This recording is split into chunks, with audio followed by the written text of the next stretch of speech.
Hi there, I'm Michelle Green from The Business of Baking, and welcome to your weekly dose of Business Awesome. Something people ask me fairly often is, how do I know if I'm good enough or if my skill is good enough to start a business?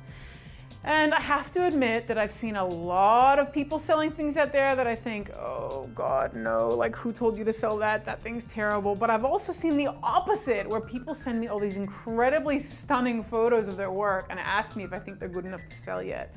And the really simple answer to this is, if somebody's willing to pay for it, then you're good enough to sell it, which is not the best answer in the world, but that's the truth of it. If somebody's gonna pay you money for it, then that means it's good enough to sell. Money is often a really validation, right? It's somebody saying this is worth that, and that makes you want to sell it. But I do want to caution you.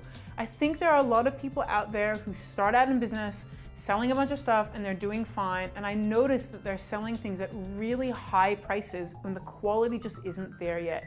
And usually that's people who have jumped into Facebook pricing groups and asked a bunch of people, what would you charge for this? And people start yelling things at them like, you need to charge what you're worth, and you need to charge for every hour you work, and all this kind of crazy stuff. But their work hasn't yet reached the standard to demand the kind of prices that they're slapping on those products. So do I think you're good enough to start a business? If somebody will pay for it, yeah, I think you are. But I do think that you need to go into it eyes wide open. Do your market research. Find out what else is available at the price point you're wanting to sell in your area. Look at the quality, and more importantly, invest in quality.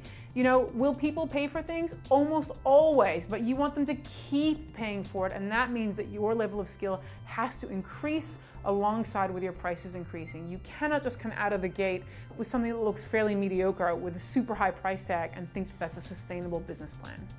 I hope you found your weekly dose of Business Awesome useful, and if you did, please like and share it with your friends. Feel free to leave a comment or a question below. I'm always happy to help if I can.